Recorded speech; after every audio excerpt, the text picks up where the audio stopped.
Stand by for audio. Got it. It's 8 a.m., and you're tuned to Mississippi's #1 choice for non-stop sports. The Out of Bounds Show with Bo Bounds. Where am I? On the Zone 105.9 and online at thezone1059.com. Whoa.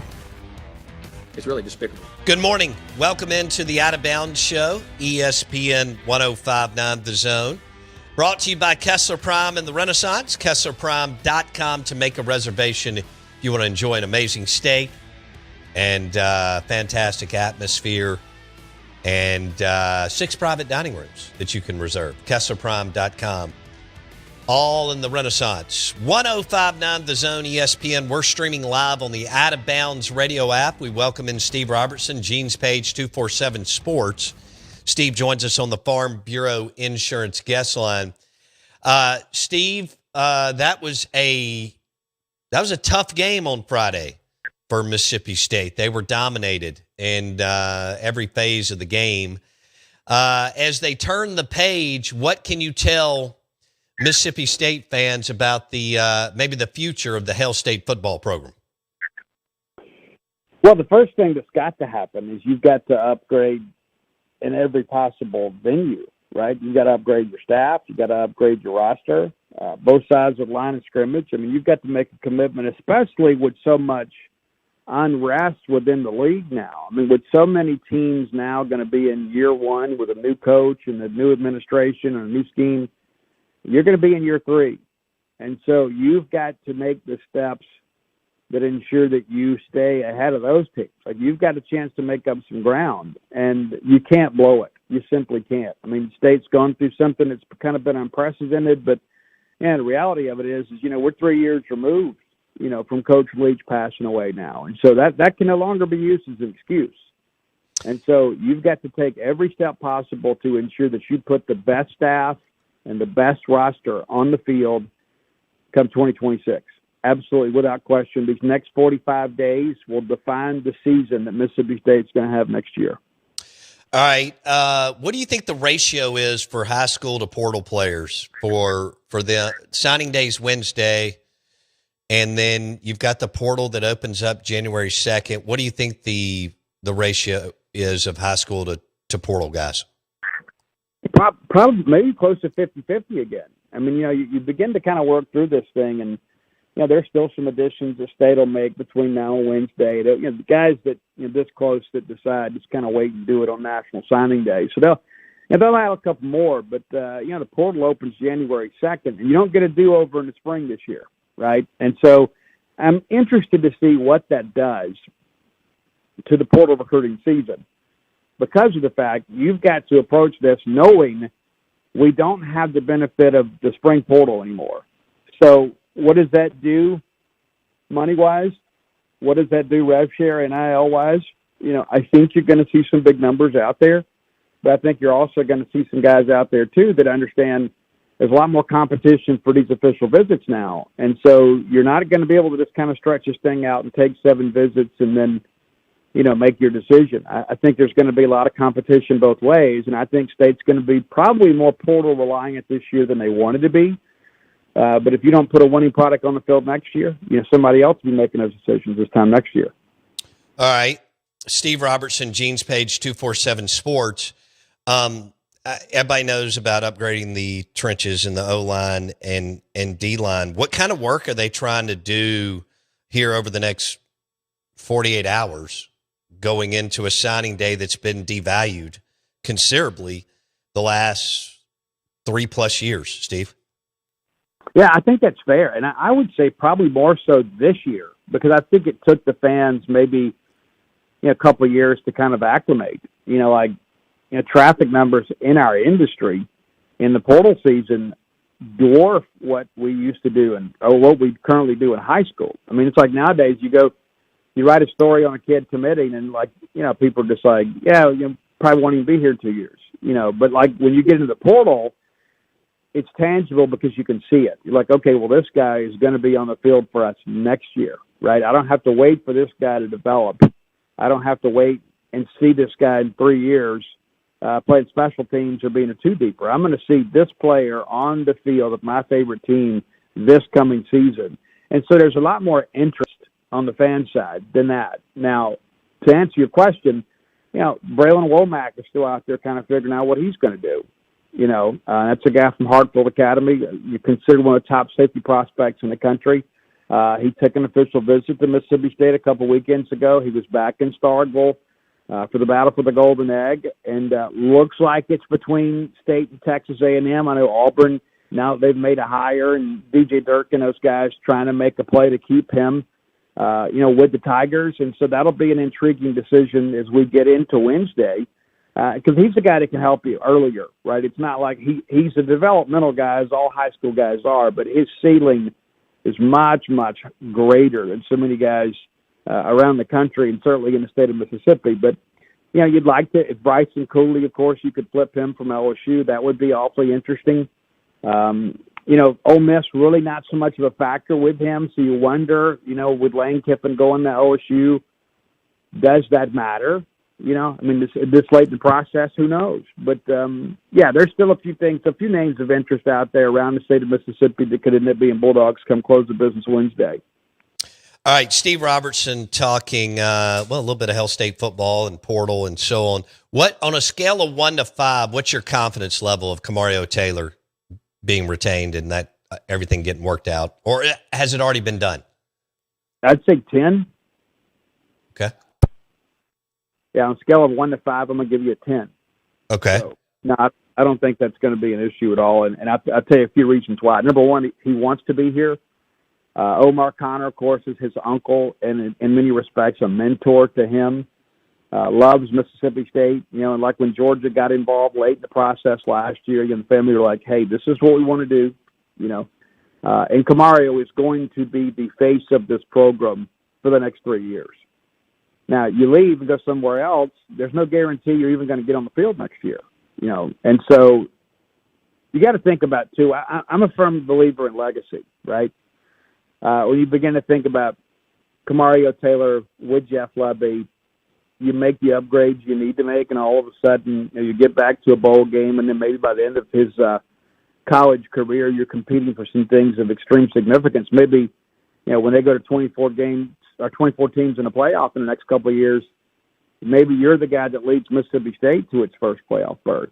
And so you got to think that guy will never have worries getting a job whenever he's done playing football, because he'll be so beloved. And I think there's some Dak Prescott tendencies with Kamario Taylor, and I do think he has the ability to play well beyond the college level.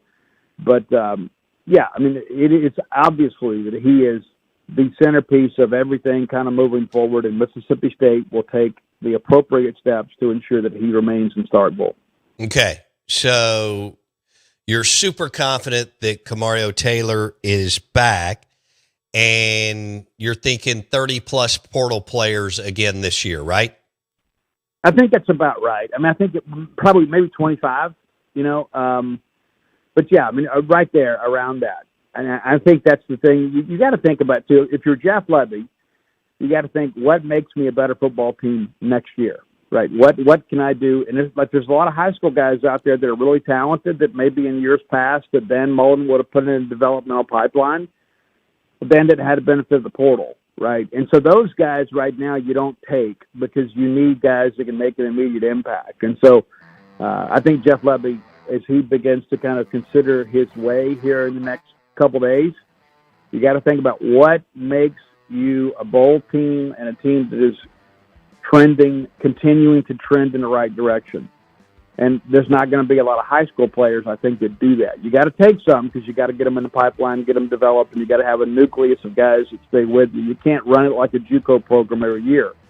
But Jeff Lebby, I think, has got to go out and get some portal wins, especially on the offensive and defensive line. Got to get some safeties. I think that's probably the three position groups that probably need the most attention. You got to get some impact offensive tackles.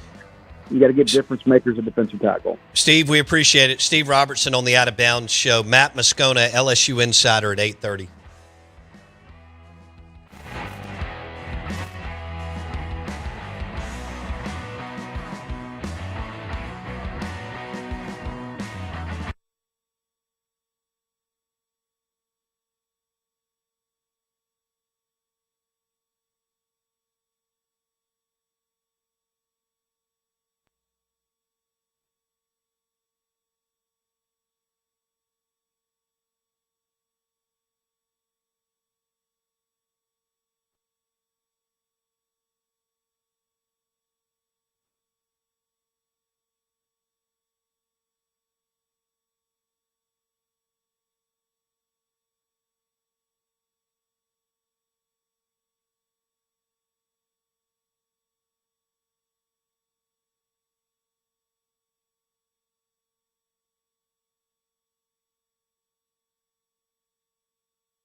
What? Which one?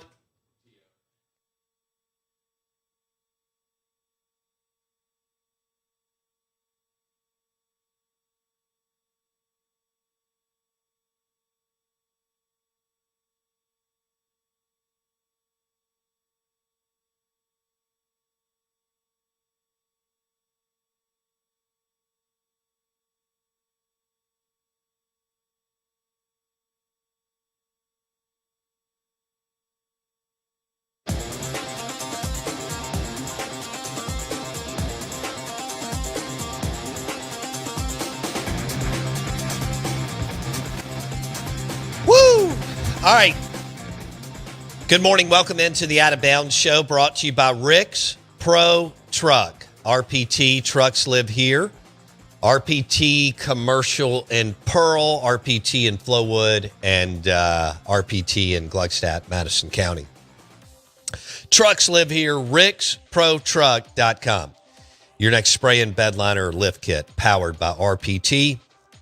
Trucks live here. We're ESPN 105.9 The Zone.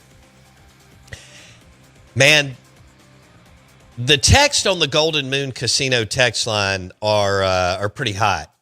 And that, again, the breakup was going to be bad either way, but the fact that Ole Miss went 11-1 and is going to the college football playoff makes it even worse.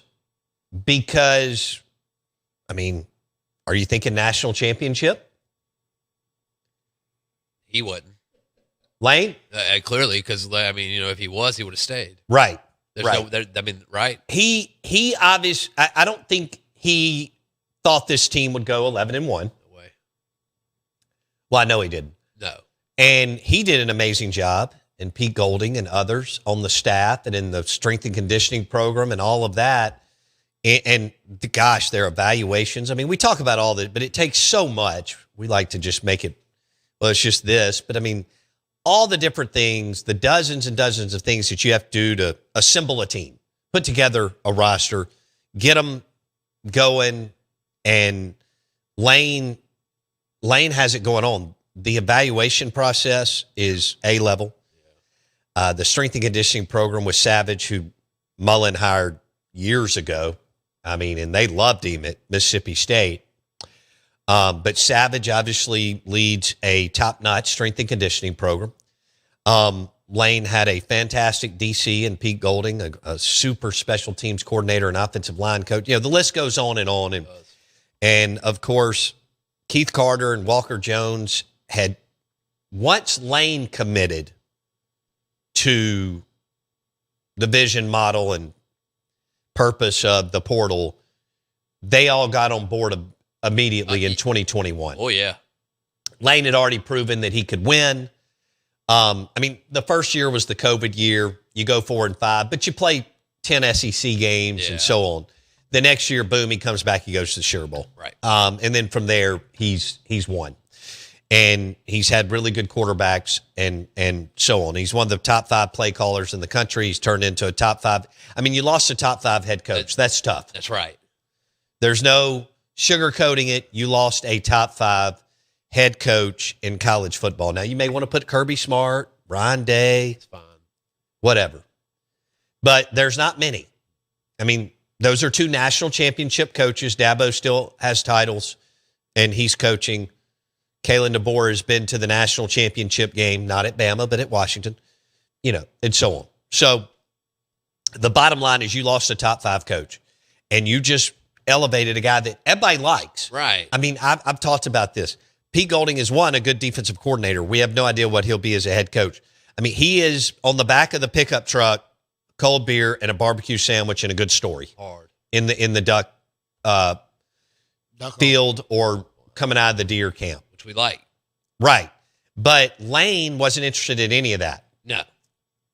Now, Pete likes to work a room. Lane, not so much, although over the years, I think he definitely got better, but it's not anything that he liked to be able to sit there and think about a clever, snarky tweet. Yeah. And whereas Pete Golding is more about, you know, walking into a room and talking to a bunch of players and colleagues and coaches and boosters and whatnot. Because I've had friends that went to, like, they did a NIL poker tournament up in Oxford. Pete was there. Cool. And Pete held court, and that was his thing. But as far as whether or not he'll be successful, we talked about, David Cutcliffe just barely made it. Right. At Ole Miss. And he had a guy named Eli Manning. Yeah. And they still weren't ever super happy with him. Okay? Ed Ogeron, disaster. Sylvester Croom, didn't work. Joe Moorhead, Matt Luke, job was too big for him. Jeff Levy, we'll see, although my text line is not very from Mississippi State fans. They're also asking a bunch of difficult but pointed, candid questions today in can Levy turn the corner? But with Pete Golding, people are saying, well, this is their Zach Arnett hire. There's some similarities. Ole Miss is in a better place in that he's there. He's worked for Saban and Kiffin. He's got more experience as a play caller. He's a better recruiter than Zach. Although Zach was the one person on Leach's staff who got NIL from the jump. Okay? Once Leach said, I don't like it. Now, they got him to come around at the end, but that was like 3 months before he passed away, unfortunately. But his offensive staff, and I give them some credit, and then it kind of worked against them. They were so loyal to Mike that whatever Mike said, they went with. Yeah. And so that offensive staff, as soon as Mike said, I don't like it, it was at the same time that Lane said, let's embrace it. And you saw kind of what happened. And it was more than one person, but you kind of saw what happened on the two campuses and within the two fan bases. Lane came out immediately and said, let's go, let's embrace, let's roll. But the one guy on the staff that embraced it was Zach Arnett. This is going to be a tough lift for Pete Golding. Like this. I mean, following Mullen, yeah, it's tough. Was tough, and Moorhead was never going to be able to do it. And the job was what you knew early. The job was way, way too big for Joe. And it was way too big for Eddie O and too big for Sylvester Croom. It wasn't too big for Dan Mullen, Lane Kiffin, Jackie Sherrill, and to a certain extent Freeze. But, man, when that got out from under him, there was a good run of wins, and then all hell broke loose and things just went to what. Does it not look and feel like it doesn't feel like it, but could this be, we've talked about in the past, a burn? Burn one, man. You can't follow up a legend. And Kiffin, in every respect, is a legend. He is a legend. At Ole Miss. Yeah. Whether they want to admit that or not today. I get it. We can talk about that in 2 years, 3 years. He's a legend. Yeah, but in 3 weeks, they can walk in there if they host. I'm with you. And I think they I think they will, but they may not. They're not hosting. But regardless, whether they're at home or right. away, in 3 weeks, they'll be playing a game because of Lane Kiffin. That's correct. Right. They will be playing a college football playoff game either in Oxford or maybe somewhere else because of him. That's right. And none of us knew he would be this good. No. I don't care what anybody tells you, not even Keith Carter, but it was an unbelievable hire. It made Oxford pop over $1 billion if you take the last 6 years. And because Starkville's making money and they're losing in football. Right. But that's just how many people are going to all of these campuses. He'll be impossible to replace. You don't replace, guys at that level, especially with someone who has never done it. But Keith was stuck between a rock and a hard place. Yeah. It's just a tough one for him.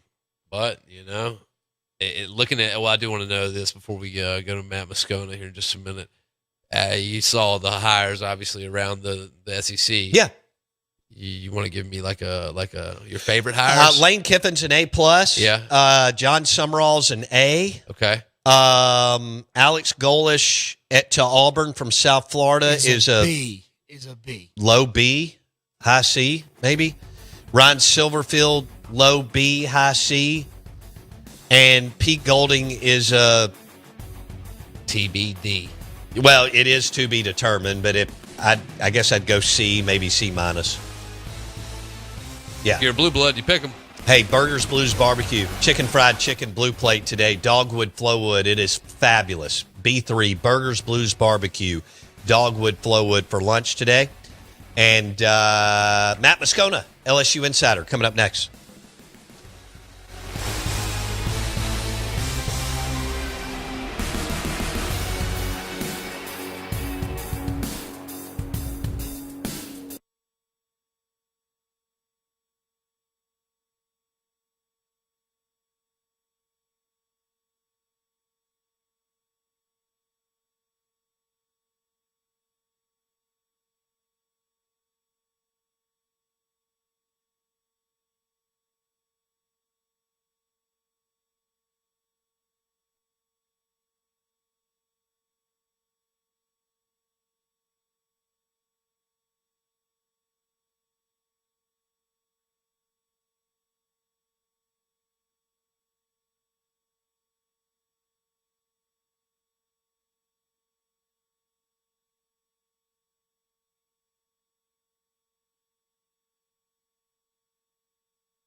All right, ESPN Baton Rouge, Matt Moscona on the Out of Bounds Show, LSU Insider. He joins us on the Farm Bureau Insurance Guest Line. We are the Out of Bounds Show, ESPN 105.9 The Zone, and we are brought to you by Blue Cross Blue Shield of Mississippi. It's good to be blue, the official healthcare provider of the Out of Bounds Show, Blue Cross Blue Shield of Mississippi.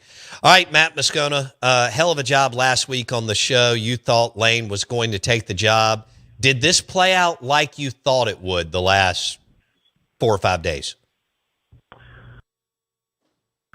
I think it played out like I thought it would, dating back to probably the last 14 days. And certainly the Friday before Thanksgiving, I think, is when Lane Kiffin and LSU, maybe we'll learn they had a verbal agreement. Maybe there was a signed MOU. It's a memorandum of understanding. It's non-binding, but it's a term sheet. But that's when confidence got supremely high over here, and it was more just a matter of making sure you push it across the finish line so Lane didn't have a change of heart. Now, the weekend, with when those meetings were going to take place and when announcements were going to happen, I think a lot of that got pushed just on the time frame, especially when Keith Carter put out a statement that Lane would make a decision the Saturday after the Egg Bowl, and we didn't actually find out until Sunday. But for the most part, yeah, I mean, it was messy, like I think most people assumed it would be. But in the end, thought that Lane would end up at LSU, and he did. Okay, so as this all played out, and you mentioned the week leading into the rivalry week, I mean, your confidence was sky high from the jump because LSU's a top 5 program. And I guess your thought process was he'll still leave a college football playoff team because LSU can. I mean, my God, y'all won national championships with Les Miles and Eddie O. And that tells me all I need to know about the strength of the program. Was that kind of the way you looked at it, Matt? No, not really, Bo. I mean, I think some of those things are true, but I was confident because I knew of Lane Kiffin's interest and that LSU had passed Florida and that Lane Kiffin was looking to leave. And I know that's probably a hard thing for Ole Miss fans to hear today, and I'm very I'm sensitive to that. And it's in a weird way, Bo, LSU can kind of empathize because 20 years ago, LSU went through this with Nick Saban. He had won a national championship here. He loved it here. His family loved it here. LSU gave him every resource, but they couldn't provide the one thing at the point that he wanted, which he wanted to go scratch the NFL itch. And you just couldn't give him that. And so it stung to watch him leave. I know the circumstances aren't exactly what and what, but to the point you just made, why would Lane Kiffin leave? Well, it's one thing to make a 12-team playoff. It's another to be able to consistently compete for and win a national championship or championships. And from my understanding, I think Lane is fearful that in the new, and you can hear him say this if you read between the lines of what he's saying, in the new NIL era, Lane's concern is that everything is going to revert to the way it was pre-NIL. Because you can't just go fund the Grove Collective now with $40 million and buy a roster. Every dollar, every NIL deal has to go through the clearinghouse. So you have to have a plan for how you're going to be able to get those dollars through the clearinghouse to the athletes. And I think that is probably, in Lane's mind, going to shift the balance of power back to the Blue Bloods. And LSU, Florida are in that mix. And I know that's hard for Ole Miss to hear, but Ole Miss isn't. I mean, they haven't won a conference championship in 6 decades. So there are some things that are just true. And I think that's ultimately what led Lane's decision. Okay. As far as the staff, Frank Wilson's being retained. Is it official that Ed Ogeron has joined the staff, or what's the latest on that, Matt? So I don't know that Frank Wilson is being retained. Okay. I think they would love to have Frank on staff, but it's my understanding that even though Kevin Smith, who's the running backs coach, who's been with Lane from FAU through Ole Miss almost a decade now, that even though he wasn't on the plane yesterday, that there's still a strong likelihood that he joins the staff. And so that would leave Frank Wilson up in the air. And as I understand, if Frank isn't an on-field coach, I don't know that he's interested in staying. Okay. And that could complicate things because, look, Richard Anderson, who's the number one defensive lineman in the country down in New Orleans, who's an LSU commit and sort of reaffirmed yesterday, I think he could very much be up in the air if Frank's not on staff. So that's one to watch. And then Ogeron, as I understand it, is in Baton Rouge right now. He has a house in Baton Rouge, but he's kind of back and forth with Baton Rouge and Florida. He's got a place down in Miami. But that has not been confirmed or official. And Bo, I haven't heard that from anybody at LSU. I know that's an agent creation. And I think his representation did a good job of pushing his name front and center, getting him back in the mix for jobs. You heard about him with Arkansas and Oregon State. I don't think any of that was legitimate interest from the schools. I think that's just an agent doing a good job of getting their client's name back out there. But the interesting thing about Ogeron is as I understand it, his buyout from LSU, the last payment is in December, is this month. So he needs to go work, and I think he's ready to work. And I think he would absolutely rejoin the LSU staff. But I have not heard from anyone at LSU that that's something. I know there was a Matt Zennis report about it, but I've not heard from anyone at LSU that that's something that is likely to or would happen. Okay. What about the defensive coordinator position? Baker or someone else? Yeah, I think there's a report this morning that Lane intends to retain Blake Baker. I don't have that confirmed, but I know that for our website, LouisianaSports.net, that we're working on writing that story right now. So, that was going to be Pete Golding. And my understanding, Bo, is that all throughout this process, Pete Golding was coming with Lane Kiffin. And I don't mind sharing that, it got to me through agent circles about a week and a half ago that Pete Golding had started making calls, just exploratory phone calls in different coaching circles, gauging interest on staff members that might join them in Baton Rouge. So that was the plan. Pete's from Hammond, which is about 30 miles east of Baton Rouge, and I think he was excited about the possibility of coming home. But the one thing that could prevent that or could change that was exactly what happened if he got the head coaching job, which did not seem like a possibility even 72 hours ago. But when Ole Miss was too late to the party on John Summerall, and the coaching carousel music stopped, the musical chairs, and everybody had a coach except Ole Miss, they didn't have a good option. And so I think they wisely promoted the popular assistant, which maybe ends up like a Zach Arnett situation. It's a 1-year deal to kind of give them a bridge to something more permanent, unless if it works. But yeah, I mean, I think I had a long way of answering your question, but anyway, I think the idea was always Pete Golding was going to join Lane, but now I think Blake Baker and much of his defensive staff, if not all of it, I think will be retained. Okay. Matt Moscona, ESPN Baton Rouge, on the Farm Bureau Insurance guest line. Were you surprised that they had to promote the way everything shook out, because it was rapid fire? I know you were watching it, and people thought that Florida was well down the road with Summerall, and then all of a sudden, Goalish to Auburn and Silverfield to Arkansas. Did any of that surprise you that Ole Miss was left with promoting Pete Golding? So, I mean, if you told me at the start of this process that's where they were going to land, I'd tell you yes. But what became pretty clear, and it's weird, like I don't cover Ole Miss, although I feel like over the last 6 weeks I have. But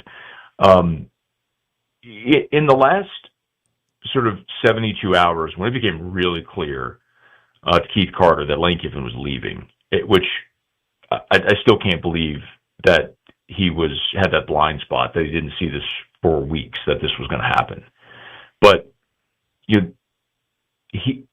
it's my understanding he took the path of trying to appease Lane Kiffin in hopes of convincing him to stay, and in so doing, didn't really in earnest begin his coaching search.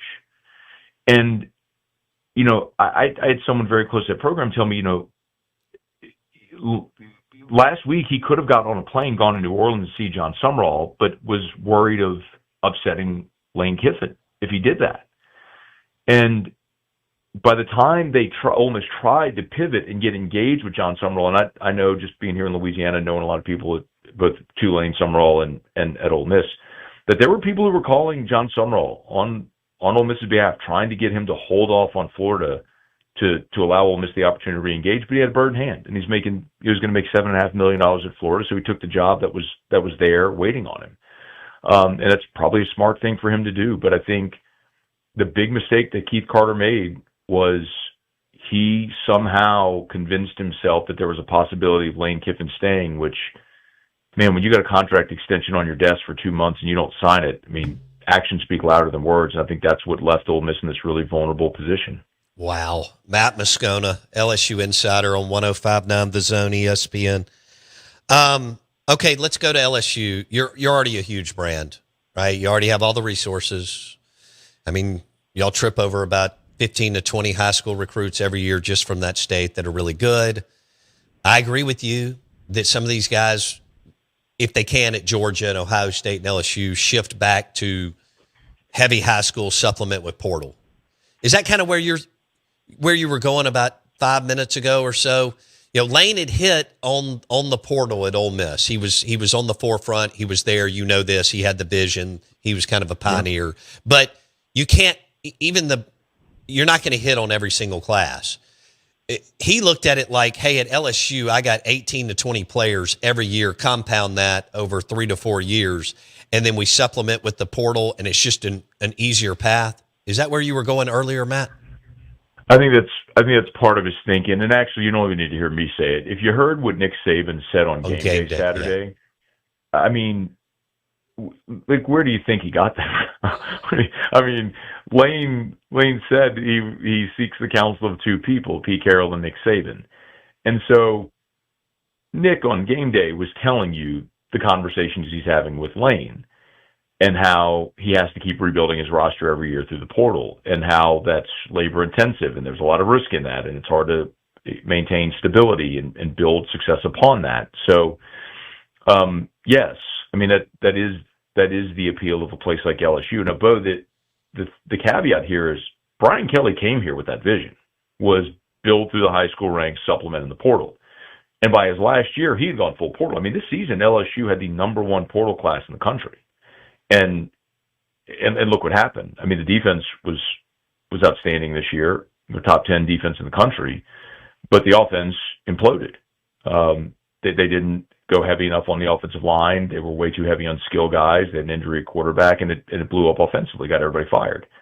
So I think it remains to be seen how the evolution of the new NIL era will continue. But if Lane's right, and we do see college football revert to the way it was pre-NIL in this new NIL era, with the clearinghouse, then it stands to reason it would shift back to that model. And then you do have a great advantage being in Louisiana. Is that where you see it going? Where Lane believes that it's going? I don't know. I'm kind of the belief that if you have wealthy boosters that want to funnel cash to kids, they'll find a way to do it. Absolutely. But maybe, Bo, maybe that's indicative of the way things were when you did have $100 handshakes and brown paper bags of cash and things like that. I mean, and in that era, you still had the blue bloods, right? So I don't know. I think it's fascinating to watch, but I think even more so than NIL, the transfer portal complicates things because you can sign a great high school class, but every year on average, a quarter of your roster enters the portal. So if you sign a great high school class, after 2 years, half of that high school class isn't on your roster anymore. So I think just there's so much unknown about roster building. And I don't have a great answer of what I think is going to happen. Yeah, I agree with that. But also, and you know this better than I do, Matt, LSU has the ability to retain guys more so than other schools because so many of them grow up wanting to play for LSU. So maybe if they don't play right out, I know everybody wants to just hit the portal if they don't play day one. I just feel like LSU, Georgia, and Ohio State and a couple others, especially when they're the only school in the state, that they have an advantage to retain guys for a little bit longer, even than some of their blue bloods that they compete against? How do you see it? No, I think that's right. And, I always point out that and I use the three schools that you just said. It's always LSU, Ohio State, Georgia. But LSU's advantage is the dirt. It's the only Power 5 in a talent-rich state. I mean, there's schools like Arkansas, which is the only Power 4 in its state, but there's no talent in Arkansas. Louisiana and Georgia, with respect to Georgia Tech, but I think we understand Georgia and Georgia Tech aren't the same. Right. And then Ohio State, but there are examples to the contrary, Bo, where this era has allowed. Like I'll give you a great example.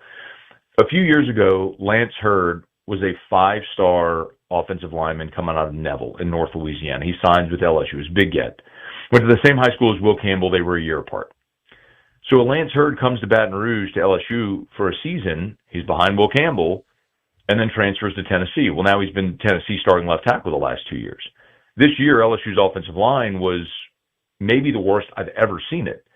In a different era, Lance Hurd, as a redshirt sophomore, third-year player, would have been in line to replace Will Campbell, a kid from the state, 5-star, all that sort of stuff. Instead, LSU had to go further down the depth chart. So, Walker Howard's another great example of that. It was a highly regarded quarterback who was a legacy, came to LSU for a season, ended up transferring to Ole Miss. We know his story now is at UL Lafayette. But, I think there's certainly examples of guys who will stay and will wait their turn. But I think there's also, in this era, the opportunity for some of those guys to take a payday and leave. So I don't know that it's as cut and dried as it once was. All right. So Billy Glasscock, it looks like Austin Thomas and Billy Glasscock may be switching roles here. Lane brought Glasscock with him. Austin Thomas could join Ole Miss again. Golding's familiar with him. You heard anything on that front, Matt? Yeah, I would be really surprised if Austin Thomas were retained. And I like Austin a lot. Yeah, sure. So I think professionally he's really smart and very good at what he does. And personally, I think he's just an outstanding person. But my understanding is that marriage between Austin and Lane and Oxford maybe didn't end great. And I think there was this assumption here from a lot of people, a lot of maybe LSU fans. Oh, great, they have a relationship, they'll retain Austin. I'm like, did you ever think of why Austin left Ole Miss? So, yeah, and look, Billy Glasscock coming here, that's the writings on the wall that Lane's bringing his GM, who I understand is also a really smart guy and very good at what he does. But, yeah, I don't know about Austin going back to Oxford. I haven't heard that, and I haven't spoken to Austin. But yeah, I would not anticipate Austin Thomas being retained. That would be a big surprise to me if he were. How do you see this going with LSU and the brand power that they have, and Kiffin and the big energy and social media platform that he has? How do you see these two merging together, Matt Moscona? Well, it's going to be fascinating. I mean, LSU over the last, I would really say since the 2019 season, but if you remember, one of the things that team was amazing. People always talk about, but if you remember, one of the parts of that season that became one of the most anticipated things, every Thursday they drop a hype video, and all those hype videos started going viral. I mean, that was the genesis of everybody doing those hype videos. And LSU literally has a department in the athletic department called The Brand. I mean, they created an entire department just about that and how they accentuate those three letters, the LSU brand, internationally. And that goes from Olivia Dunn and Angel Reese being on the cover of SI, and Olivia Dunn and Paul Skeens. LSU's got track athletes that are internationally transcendently famous, like Lolo Jones, Mondo Duplantis, Sha'Carri Richardson. I mean, LSU's done a fantastic job of accentuating that brand. And Lane Kiffin, you would assume, will fit in seamlessly because he's one of those guys, love or hate, everybody across the college football and sports landscape knows who Lane Kiffin is, and they have an opinion on him. And I would imagine that LSU and Lane will capitalize on that pretty pretty significantly here for as long as he's the coach. And y'all are permanent opponents, LSU and Ole Miss. Oh, my God. And LSU goes to Ole Miss next year. Oh, that is going to be – Bo, I was at Tiger Stadium in 2000. I mean, I've seen a lot of games in Tiger Stadium in my life. And in 2008, when Nick Saban came back for the first time, I've never seen an environment that was so just riddled with hate. I mean, it was just – there's one thing when it's it's a rival and, there's a lot of nervous excitement and energy for an important game. That was just a different level of vitriol. And there was a buffer. Remember, Nick didn't leave LSU for Alabama. He went to Miami to go with the Dolphins. And so you had a buffer there, but it was still like that. I can't imagine what it'll be like in Oxford next year when you're talking about Lane, middle of the playoff run, not just leaving, but leaving for a conference rival that Ole Miss, I think, kind of always feels is more on par with LSU than State. Maybe how Ole Miss has viewed it as that big rivalry. I can't even. I'd tell you this: I'm not going to be in Oxford for that. I'm going to watch that from the comfort and safety of my own house next year. Oh my gosh! Do you feel like you could do? I've only got a minute here. Do you feel like you could do like 7 hours of your show today? Oh man, I did well over 7 hours of live streams this weekend. So I mean, I could turn on a live stream right now and just go for the entire day, and I would never it would never stop being interesting. Oh my gosh, this is crazy. Matt Moscona, ESPN Baton Rouge on the Out of Bounds show. Matt, thanks so much, my friend. We appreciate it, and we'll talk soon. Okay. Okay, Bo. Anytime, man. Matt Moscona on the Out of Bounds show, 105.9 The Zone, ESPN, brought to you by Total Transportation of Mississippi, offering nationwide and regional routes right now. Apply today. TotalMS.com. Weekly pay, bonuses, full benefits, frequent home time, all powered by Total Transportation of Mississippi. You can apply online. It's right there on looking at it. TotalMS.com. TotalMS.com. Frequent pay, monthly bonuses, weekly pay, loaded benefits, all powered by Total Transportation of Mississippi, offering nationwide and regional routes. TotalMS.com. Lunch today brought to you by Burgers Blues Barbecue, B3, Dogwood, Flowwood. Beautiful restaurant. That building's awesome. B3, Burgers Blues Barbecue, B3 in Dogwood, Flowwood. The lunch today is fried chicken. I'd go a side of mac and cheese and green beans. Onion rings are fabulous, too. And we got those last week as I got Jackson a Highway 61 bacon and blue burger from Burgers Blues Barbecue, B3 in Dogwood, Flowwood. You cannot miss it. And Tom Luganville at 9:30 on the Farm Bureau Insurance Guest Line.